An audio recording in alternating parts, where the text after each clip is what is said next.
So, I guess we need to talk about Snake of the Year. So, enough pondering, enough pontificating, enough mulling. Let's just get into it. Let's go.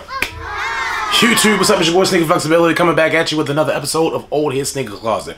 What do we have coming out of the closet today? Like you saw in the intro, we're getting into Sneaker of the Year. Now, first full disclosure, or disclaimer as you're watching this video. You know what? Pause. Let me shout out to all my subscribers. Thank you guys for coming back. Thank you guys for committing to joining me on this journey in 2022, and hopefully you'll stay with me in 2023. Bless up. If you're new to the channel, thank you. Come on in. Welcome in. Come on. Come on. Come on. Come on in. Come on in. Hit that like button, hit the subscribe button, hit that notification button so you are aware every time we drop a video. I lost some wind in my sails and we were not dropping videos every week, but we have picked the pace right back up so we can roll into 2023 with some gusto. Hopefully with some new things, some new perspectives, just something different. I don't know. You know, not the same run-of-the-mill humdrum, and maybe even be more. We'll be back. But without further ado, let's get into my shoe of the year. So, starting off, I struggle with shoe of the year with people's list. The reason why I struggle is people will literally have videos or do reels or Instagram, Facebook photos of shoes of the year, and then there's pictures of shoes that they don't own that's in their list. I'm not putting anything that I don't own on my list. Here's why. It's nothing to knock those people, because y'all do you. Here's why. Because I have criteria that makes a shoe of the year. One, accessibility. Was the shoe accessible to me that I can get it without a lot of effort into it? Comfort. At my age, I have to be comfortable, so I'm not just throwing on a shoe and my feet hurt. That's exactly why I'm drilling down a lot of my collection, because the shoes hurt my feet, and it's no point just holding on to it for just saying that I own said shoe. The story and the meaning behind the shoe, to me, hear me close, to me. So Sneaker of the Year is a little subjective because each shoe has different meanings to different people. So hopefully everyone is not disappointed. Hopefully everyone's not bothered. First, let's get into the box. Hold on one second. Let me grab the box. Got it. Hey. Hear me out, people. Yes, my shoe of the year is, for those that don't know, this box is the Jordan 1 Lost and Found. Jordan 1 Lost and Found released in November. So let's start with the category of accessibility before we dive into the box. Nike did this thing where those who have not been hitting on Jordan 1s and have a passion for Jordan 1s, you got early access. I was granted that early access. I can't speak for anyone else. I know my family put in just in case I couldn't hit, but they didn't get early access to the shoe. So I don't understand the algorithm on how they did it, but thank you, Nike. I got my pair and I was excited about that pair. So check on accessibility.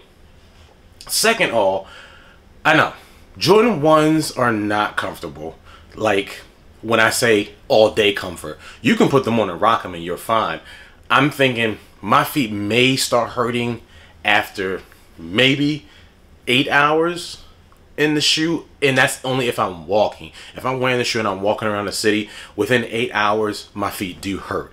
But throwing the shoe on and walking around short distances and hanging out and just wearing the shoe somewhere, I can dance in them and I'm still good. So then that goes into another category for me, functionality. Jordan 1s to me, you can dress up, dress down, you can wear with anything. So therefore, I love that factor of the shoe, because if I want to wear it to work, I can wear it to work. If I want to wear it to a wedding, I can wear it to a wedding. If I want to wear it just to bum it up with a pair of sweatpants, I can wear it. That shoe is functional and versatile. Hate me if you want to hate me. I don't care, man. I love the shoe. And then we go into storyline. So this where it gets different for everybody. So for me, the Jordan 1, when Jordan 1 released in 85, I believe it was, Chicago's, the Lost and Found is not that shoe.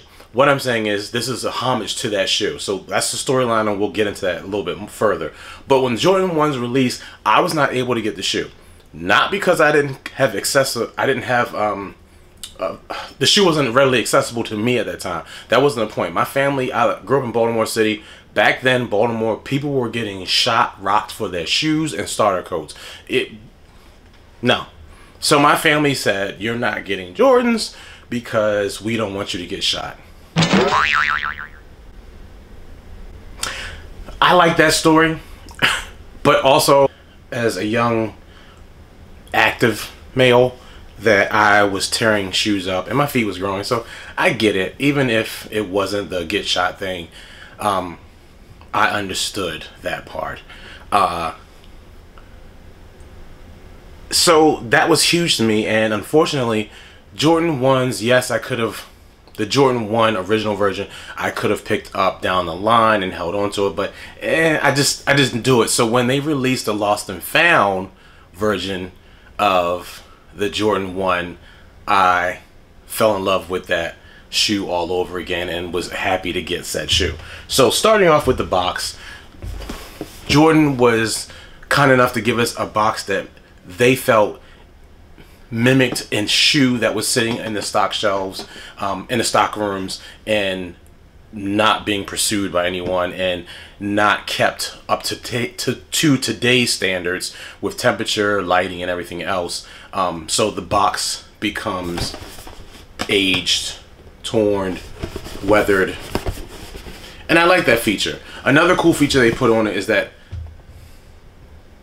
sticker, which is a sale price. Underneath this sticker tag, it looks like $64. However, I do recall Jordan 1s going on sale when I started skateboarding for $50, and I still didn't buy them because at that point, when my love for basketball didn't go away, but I really wasn't wearing basketball shoes. I was rocking Vans, skate shoes of that nature, Airwalks. So even though Jordan 1 was a skate shoe for skaters back then because of the support, and it wasn't really a skate shoe out, I didn't ride that wave. So that's neither here nor there. When you go into the box, they went a little bit further to give us some vintage paper.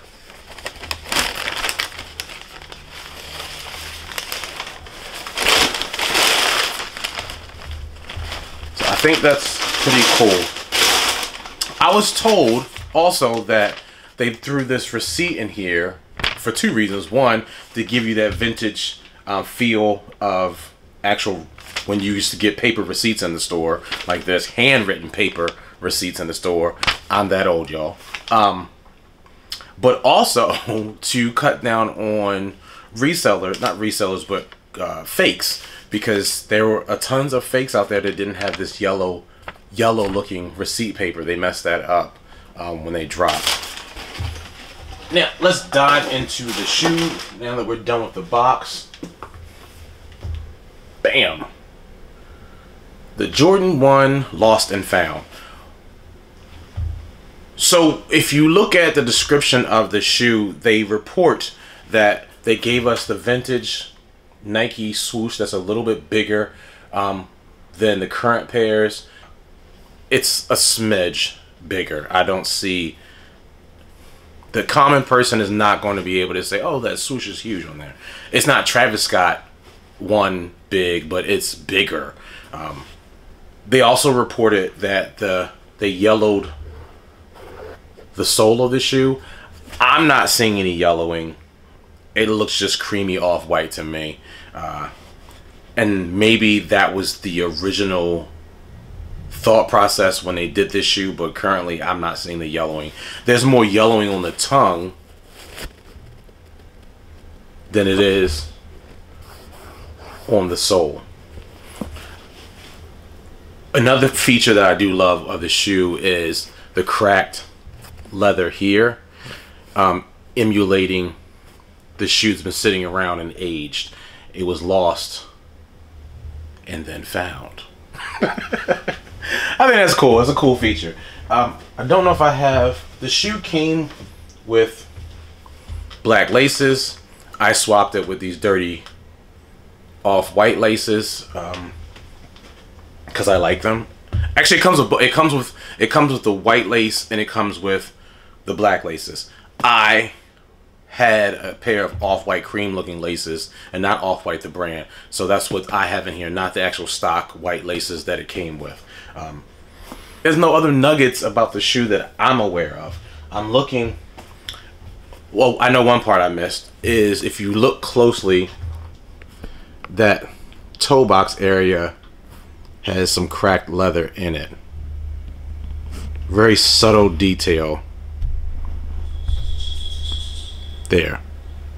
But the toe boxes have this cracked leather that is similar to the ankle area of the shoe.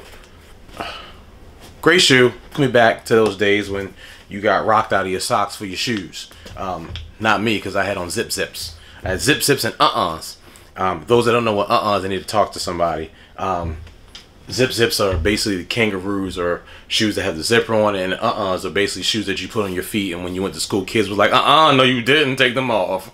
And that literally is what happened when you went to school with what they call fish heads. Those are Converses, or uh-uhs, or dun-da-duns, you know. I digress. So, the reason other shoes didn't make it on my list, one, I love the look of the Amamier 4s. I didn't hit on them. I tried. They weren't accessible to me. I know there's a lot of people that did hit, but I was a no-go. So that shoe can't go on my list. I'm sorry, I can't put that shoe on my list. The Lobster Dunks. Great looking shoe. Can't put it on my list because I don't have that shoe. Now, there are some shoes that were honorable mentions for me that I really did love. And I shouldn't even call them honorable mentions because second place is nothing but the first person that lost. You still lost, B. You ain't number one. You just a hot chick. I'm sorry. It is what it is. Just call it what it is, B. But there are some shoes that I love that came close to being my sneaker of the year. And one I wanted to highlight in particular is the new Sheriff in Town Jordan 7s. The reason why I love that shoe is just because the materials on that shoe is amazing. The Jordan 7 is comfortable. It is versatile. And I like the fact the story behind that shoe is Michael Jordan and the Barcelona Olympics basically told Larry Bird and Magic Johnson, there's a new sheriff in town, oding in that I'm here, I'm taking over, young B. You know, I got y'all old heads. Being old and dealing with that a lot with people when you go play basketball, I still skate. No matter what I get into, you get that from young people, you know, old head and all that other stuff. So I like that part of that shoe. That shirt was, it kind of resonated with me. And we have some other shoes that I picked up and spoke to me, but just wasn't doing it. Like, you know, the Jordan 2s. Shout out to the fam who hooked me up with that shoe. We did talk about that in another video. That was huge to me. The Jordan 2 just is a bulky shoe. It's a heavy shoe. That shoe's nice, but it was awful difficult to get in and out of the shoe. I wanted to play basketball in it, but my feet did hurt a little bit after I balled a little bit. So I just that shoe just didn't do it for me, you know. And there's countless others that I picked up. New Balance, New Balance 550, Amy Leon Dior, which you guys see right there. Love that shoe. Extremely comfortable, very versatile, but it didn't speak to me. I love the shoe. I love the material. It's a great shoe. It's very comfortable. Just didn't speak to me. I'm sorry. It just didn't speak to me. So that's how I come up with my sneaker of the year. Comment down below what's your sneaker of the year. I know Air Max and Concepts collaboration is going to be people's sneaker of the year also. Just not for me. I wasn't able to cop that shoe. So yeah, that shoe did not do it for me either. There were so many great pickups in 2022. Can't can't wait to see what 2023 brings us. Comment down below what makes a sneaker of the year for you. Comment down below if you have to own said shoe for it to be your sneaker of the year, or does it go as your sneaker of the year and it's on your bucket list to cop. So as we roll into 2023, I need you guys to continue to get out there and be great, but then go out there and be greater. It's your boy, Sneaker Flexibility, for another episode of Ole-Head Sneaker Closet.